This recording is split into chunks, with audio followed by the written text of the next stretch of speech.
Baik, Assalamualaikum warahmatullahi wabarakatuh. Waalaikumsalam warahmatullahi wabarakatuh. Assalamualaikum warahmatullahi wabarakatuh. Puji syukur atas kehadiran Allah Subhanahu wa Ta'ala yang telah memberikan kita rahmat dan kesehatan sehingga kita dapat berkumpul pada pertemuan hari ini. Salawat serta salam tak lupa kita junjukkan kepada Nabi besar kita, Nabi Muhammad SAW. Perkenalkan, kami dari kelompok 2. Di sini kami akan membahas studi kasus kebijakan moneter inflasi di Sumatera Barat. Sebelumnya, perkenalkan nama saya Afifah Nur Aisyah dengan NIM 2020603047 selaku moderator dan pemateri 1. Selanjutnya, rekan saya Desti Fitri Fatima dengan NIM 2020603057 selaku pemateri kedua dan Della Delvia dengan NIM 2020603075 selaku pemateri ketiga. Sebelumnya, kami ucapkan yang terhormat kepada Ibu Aziz Septiatin, SEMSI, selaku dosen mata kuliah Ekonomi Moneter, dan kepada teman-teman sekalian yang turut hadir pada Zoom meeting ini. Baik, tanpa membuang waktu lagi, kita langsung saja masuk ke pembahasannya. Di sini, next. Di sini kami akan membahas 6 submateri. Yang pertama adalah pengertian kebijakan moneter, yang kedua jenis-jenis kebijakan moneter, yang ketiga instrumen kebijakan moneter, yang keempat studi kasus, yang kelima permasalahan, dan yang keenam adalah penyelesaian dan kesimpulan. Next. Materi yang pertama adalah pengertian kebijakan moneter. Apa sih itu kebijakan moneter? Kebijakan moneter adalah sebuah kebijakan yang dikeluarkan oleh Bank Sentral dalam bentuk pengaturan persediaan uang untuk mencapai tujuan tertentu. Tujuan utama dari kebijakan moneter adalah mencegah terjadinya peningkatan uang beredar secara berlebihan atau sangat kurang. Pihak yang dapat memberikan kebijakan moneter ialah pemerintah suatu negara atau otoritas moneter. Kebijakan moneter dapat melibatkan mengeset standar bunga pinjaman, margin, requirement, kapitalisasi untuk bank, atau bahkan bertindak sebagai peminjam usaha terakhir atau melalui persetujuan melalui negosiasi dengan pemerintah lain.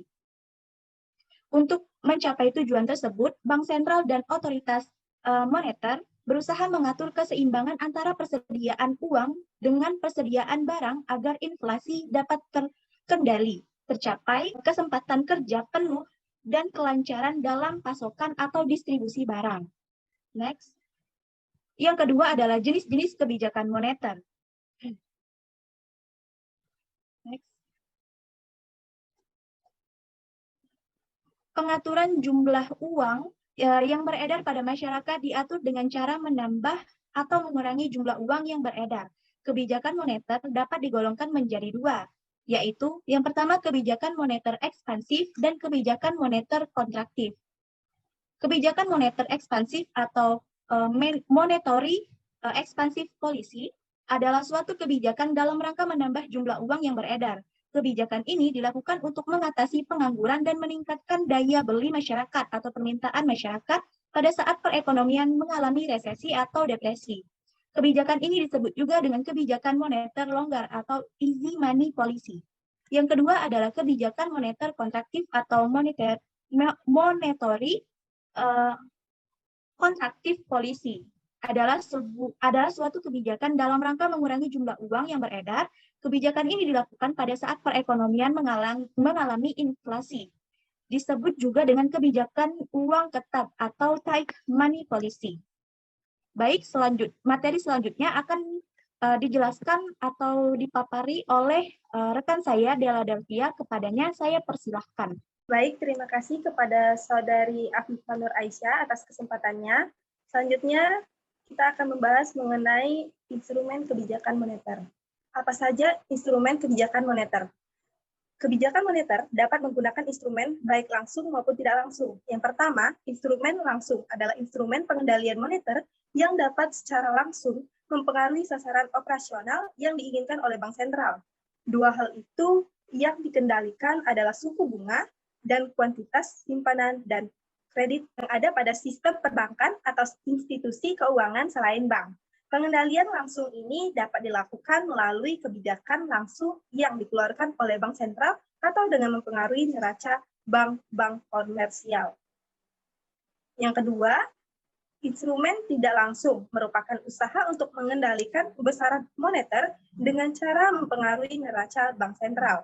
Cara ini disebut tidak langsung karena bank sentral mencapai sasaran kebijakan dengan mempengaruhi kondisi pasar uang melalui salah satu fungsinya sebagai badan yang mempunyai wewenang untuk mengedarkan uang dengan mempengaruhi kondisi yang mendasari permintaan dan penawaran uang. Selanjutnya, studi kasus. Studi kasus yaitu Provinsi Sumatera Barat yang selalu berusaha menciptakan tingkat inflasi terkendali dan stabil. Inflasi sangat berpengaruh terhadap perekonomian suatu wilayah. Inflasi memiliki dampak positif dan dampak negatif, tergantung parah atau tidaknya inflasi. Pada grafik 1, memperlihatkan tekanan inflasi tahun Sumatera Barat meningkat signifikan di akhir tahun 2008 dengan pertumbuhan inflasi tertinggi terjadi pada tahun 2008 sebesar 12,68%. Peningkatan ini penyebab utamanya didorong oleh adanya peningkatan harga pada kelompok bahan makanan. Pada triwulan ini, kelompok bahan makanan mengalami inflasi sebesar 4,62%. Inflasi tertinggi terjadi pada subkelompok bumbu-bumbuan. Kurang lancarnya pasokan dari sentra-sentra penghasil yang menyebabkan harga berbagai jenis bumbu-bumbuan seperti cabai dan bawang. Sebaliknya, kelompok transportasi, komunikasi, dan jasa keuangan pada triwulan justru mengalami deflasi yang disebabkan adanya kebijakan pemerintah untuk menurunkan harga. BBM bersubsidi mulai awal Desember 2008. Laporan Kajian Ekonomi Keuangan Regional Sumbar triwulan keempat tahun 2008 pada tabel yang pertama memperlihatkan tekanan inflasi tahunan.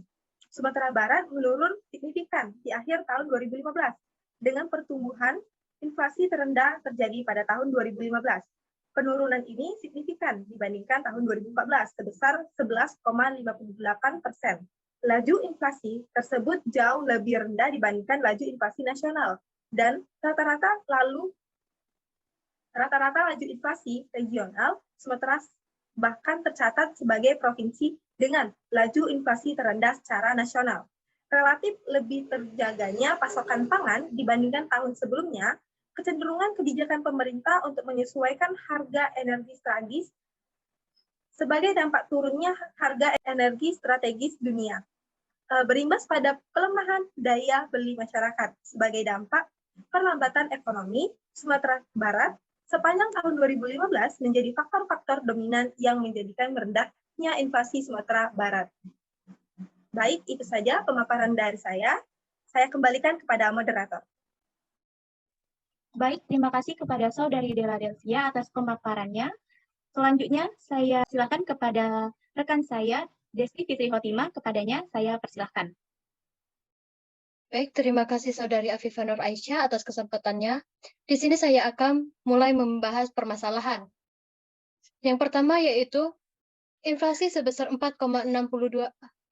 Inflasi tertinggi terjadi pada subkelompok bumbu-bumbuan. Kurang lancarnya pasokan dari sentra-sentra penghasil yang menyebabkan harga berbagai jenis bumbu-bumbuan seperti cabai dan bawang.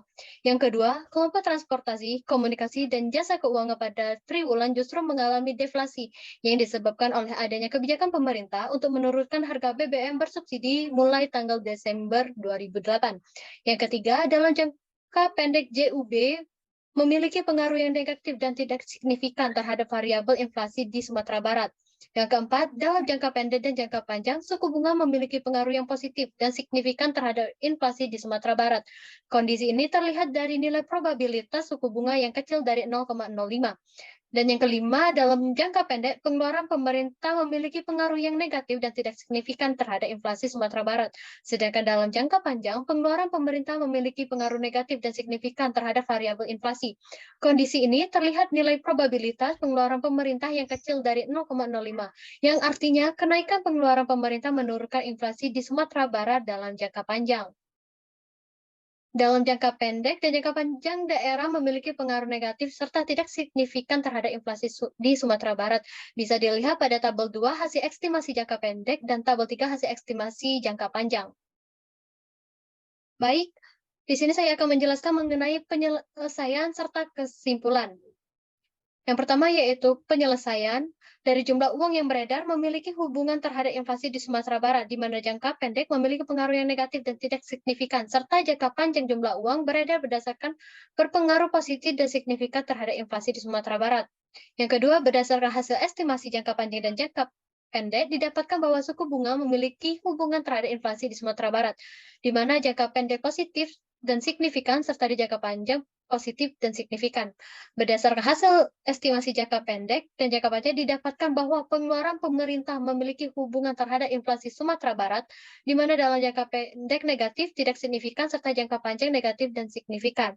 Dapat dinyatakan bahwa inflasi di Sumatera Barat berkointegrasi dengan jumlah uang yang beredar, suku bunga, pengeluaran pemerintah, dan pajak yang berarti terdapatnya pengaruh jangka panjang. Inflasi yang terjadi di Sumatera Barat dapat dinyatakan sebagai fenomena moneter yang terjadi pada jangka panjang karena variabel moneter seperti uang beredar dan suku bunga terdapat hubungan positif yang signifikan. Berdasarkan permasalahan di atas, maka saran bagi pemerintah dan otoritas moneter Bank Indonesia diharapkan mempunyai kebijakan moneter yang tepat dalam mengendalikan jumlah uang yang beredar. Yang pertama yaitu Bank Sentral atau otoritas moneter berusaha mengatur keseimbangan antara persediaan uang dengan persediaan barang agar inflasi dapat terkendali. Yang kedua, Bank Indonesia memberikan peran yang lebih besar terhadap pemantauan inflasi daerah atau TPID pada masing-masing daerah untuk membantu pengendalian inflasi daerah yang terjadi. Yang ketiga, Bank Indonesia berusaha untuk mengendalikan serta menurunkan tingkat inflasi yang terjadi, terutama pada subkelompok bumbu-bumbuan dengan cara menambahkan atau mencari sentra-sentra penghasil lainnya baik dari dalam daerah maupun luar daerah. Yang keempat, Bank Indonesia dapat melakukan operasi pasar terbuka, yaitu penjualan atau pembelian surat-surat berharga milik pemerintah, dengan mekanisme yaitu di saat Bank Indonesia ingin mengurangi peredaran uang, maka pemerintah dapat menjual surat berharga. Sebaliknya, ketika peredaran uang harus ditingkatkan, maka pemerintah dapat membeli surat berharga.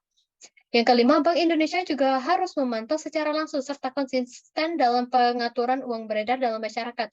Dilakukan dengan cara menambahkan atau mengurangi jumlah uang yang beredar dengan cara penerbitan surat utang negara agar pemerintah dapat menghimpun dana dari masyarakat agar uang yang beredar menjadi terkendali. Yang keenam, menerapkan fasilitas overdraft untuk membantu bank umum di daerah Sumatera Barat yang mengalami kesulitan likuiditas jangka pendek. Yang ketujuh, menerapkan program inversi rupiah dengan cara memproses pinjam-meminjam dana secara langsung di pasar uang antar bank dalam periode 7 hari sebagai upaya mendukung instrumen kegiatan operasi pasar terbuka. Dan yang terakhir, pemerintah harus segera memberikan kebijakan yang tepat dalam mengendalikan pengeluaran pemerintahan dan pajak, karena pengeluaran pemerintahan sendiri berkaitan dengan perekonomian di Sumatera Barat dan merupakan instrumen yang penting dalam mengelola inflasi. Bank Indonesia dan pemerintah, khususnya pemerintah daerah, seharusnya melakukan komunikasi yang baik terkait dengan perumusan kebijakan masing-masing, namun tidak mengurangi independensi dari Bank Indonesia selaku otoritas moneter dalam mengendalikan laju inflasi Provinsi Sumatera Barat. Baik, itu saja yang bisa saya sampaikan. Saya kembalikan kepada moderator. Baik, terima kasih kepada Saudari Desti Fitri Fatimah atas pemaparan materinya. Baik, telah habis materi kami semuanya. Selanjutnya kami buka sesi tanya-jawab kepada teman-teman dari kelompok 1 dan kelompok 3 yang ingin bertanya. Mohon perwakilan satu saja setiap kelompok untuk memberikan pertanyaan kepada kelompok kami. Bila ada yang ingin bertanya, mohon melakukan raise hand dan aktifkan mikrofonnya. Baik, kepada Wardatul Umi WK Putri selaku wakil dari kelompok 1, saya persilahkan untuk memberikan pertanyaan kepada kelompok kami. Baik, terima kasih atas kesempatannya. Assalamualaikum warahmatullahi wabarakatuh. Waalaikumsalam warahmatullahi wabarakatuh. Perkenalkan, saya Wardatul Umi WK Putri, perwakilan dari kelompok 1. Kami ingin bertanya ke kelompok 2. Pertanyaannya adalah, dari instrumen kebijakan moneter yang ada, menurut kelompok kalian, yang mana yang paling mempengaruhi perkembangan perekonomian di Indonesia? Mengapa demikian? Terima kasih. Wassalamualaikum warahmatullahi wabarakatuh. Waalaikumsalam warahmatullahi wabarakatuh. Baik, terima kasih atas pertanyaannya, Saudari Umi. Pertanyaan Anda akan kami tampung terlebih dahulu. Selanjutnya, kami persilahkan kepada Saudari Alvin Leli Komaria selaku perwakilan dari kelompok 3 untuk memberikan pertanyaan pada kelompok kami. Baik, terima kasih atas kesempatannya. Assalamualaikum warahmatullahi wabarakatuh. Waalaikumsalam warahmatullahi wabarakatuh.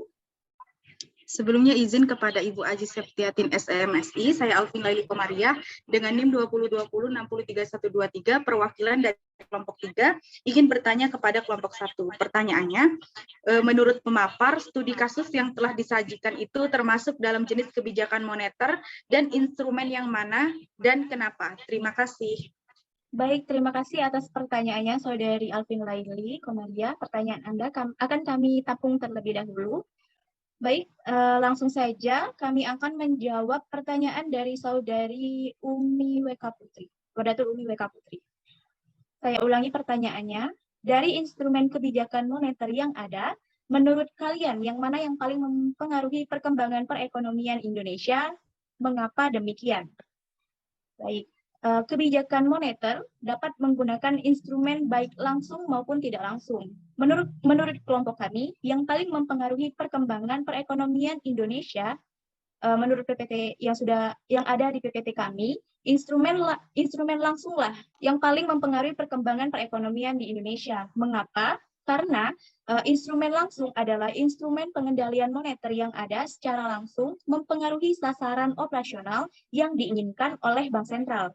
Dua hal utama yang dikendalikan adalah suku bunga dan kuantitas simpanan dan kredit yang ada pada sistem perbankan atau institusi keuangan selain bank. Karena pengendalian langsung ini dapat dilakukan melalui kebijakan langsung yang dikeluarkan oleh Bank Sentral sehingga mempengaruhi neraca bank-bank komersial. Terdapat juga 4 instrumen kebijakan moneter yang ada, yaitu yang pertama kebijakan pasar terbuka atau open market operation, yang kedua tingkat bunga diskonto atau discount rate, yang ketiga adalah cadangan kas minimal atau cost ration, dan pengawasan kredit selektif atau selective credit control. Nah, dari keempat instrumen tersebut, menurut kelompok kami, instrumen kebijakan moneter yang paling mempengaruhi perkembangan perekonomian Indonesia adalah tingkat bunga diskonto atau diskonto rate. Kenapa? Karena tingkat bunga diskonto adalah kebijakan Bank Sentral menaikkan atau menurunkan tingkat suku bunga bank. Kenapa? Karena bila Bank Sentral menaikkan bunga bank akan berakibat mengurangi jumlah uang yang beredar untuk mengatasi inflasi. Jadi ketika suku bunga dinaikkan, maka masyarakat akan langsung tertarik untuk menabung di bank karena akan menjadikan bunga yang lebih besar. Masyarakat akan berbondong-bondong menabung, maka uang yang beredar akan berkurang karena uangnya disimpan di dalam bank. Bila menurunkan suku bunga, maka akan menambah jumlah uang yang beredar untuk mengatasi deflasi. Jadi ketika suku bunga diturunkan, maka masyarakat akan lebih tertarik untuk menggunakan uang karena bila ditabung hanya mendapatkan keuntungan yang lebih sedikit. Baik, apakah jawaban yang kami berikan sudah cukup dimengerti atau sudah jelas oleh Saudari Umi? Atau ada yang ingin ditambahkan oleh Saudari Umi atau dari kelompok lain? Terima kasih atas jawabannya. Jawabannya sudah sangat jelas dan bisa dipahami. Baik, terima kasih kembali kepada Saudari Umi atas pertanyaannya. Dan yang terakhir, kami akan menjawab pertanyaan dari Saudari Alvin, perwakilan dari kelompok 3. Saya ulangi lagi pertanyaannya. Menurut pemapar atau menurut kami, studi kasus yang telah kami sajikan tadi, termasuk ke dalam jenis kebijakan moneter dan instrumen yang mana dan mengapa. Sebelumnya mohon maaf, terjadi kesalahan teknis atau kesalahan jaringan pada saat menjawab pertanyaan dari Alvin Laili Komariah. Menurut kelompok kami, dari studi kasus yang sudah kami bahas tadi, tergolong ke dalam jenis kebijakan moneter kontraktif dan juga tergolong ke dalam instrumen langsung. Kenapa? Karena, tolong kepada Saudari Desi Fitri Fatimah masuk ke PPT bagian penyelesaian dan kesimpulan. Sudah. Oke, terima kasih. Karena berdasarkan permasalahan di atas, maka saran bagi pemerintah dan otoritas moneter Bank Indonesia diharapkan mempunyai kebijakan moneter yang tepat dalam pengendalian jumlah uang yang beredar. Seperti yang Saudari Alvin Laili Komariah lihat, pada PPT ini, di sini Bank Sentral atau otoritas moneter berusaha mengatur keseimbangan antara persediaan uang dan persediaan barang agar inflasi dapat terkendali. Nah, di sini berhubungan dengan kebijakan moneter kontraktif, yaitu suatu mengurangi jumlah uang yang beredar. Kebijakan ini dilakukan pada saat perekonomian mengalami inflasi. Pada studi kasus kami ini, sudah terjadi inflasi di Sumatera Barat. Jadi kami mengategorikan atau menggolongkan jenis kebijakan moneter yang sesuai dengan studi kasus kami ini adalah jenis kebijakan moneter kontraktif. Terus, dan yang kedua adalah tergolong kepada instrumen kebijakan moneter langsung. Kenapa? Karena, tolong Desti, next. Pada Bank Indonesia yang harus memantau secara langsung dan konsisten dalam pengaturan uang beredar, dalam masyarakat dilakukan dengan menambahkan atau mengurangi jumlah uang yang beredar dengan cara menerbitkan surat utang negara agar pemerintahan dapat menghimpun dana dari masyarakat agar uang yang beredar menjadi terkendali. So, kami menggolongkan studi kasus yang kami bahas ini, jenis instrumen kebijakan moneternya adalah instrumen langsung. Karena instrumen langsung adalah instrumen pengendalian moneter yang dapat secara langsung mempengaruhi sasaran operasional yang diinginkan oleh Bank Sentral. Dapat dinyatakan berkointegrasi dengan jumlah uang yang beredar, suku bunga, pengeluaran pemerintah, dan pajak, yang berarti terdapatnya pengaruh jangka panjang terhadap inflasi yang terjadi di Sumatera Barat. Dapat dinyatakan juga sebagai fenomena moneter yang terjadi pada jangka panjang karena variabel moneter seperti uang beredar dan suku bunga terdapat hubungan positif signifikan. Baik, itu saja jawaban dari kelompok kami. Apakah sudah cukup jelas dan dimengerti oleh Saudari Alvin Laili Komaria atau ada yang ingin ditambahkan? Baik, terima kasih kepada Saudari Afifah. Jawabannya sudah sangat jelas. Terima kasih. Baik, terima kasih kembali atas pertanyaannya. Dengan berakhirnya sesi tanya jawab tadi, maka berakhir pula lah presentasi dari kelompok kami. Maaf jika selama kami melaksanakan presentasi banyak melakukan kesalahan-kesalahan, baik yang disengaja maupun tidak, dan kepada Allah kami mohon ampun. Akhir kata, kami dari kelompok 2 pamit undur diri. Kami ucapkan terima kasih, takwa intelektual dan profesional. Wallahul muwaffiq ila aqwamit thoriq. Wassalamualaikum warahmatullahi wabarakatuh. Waalaikumsalam warahmatullahi wabarakatuh.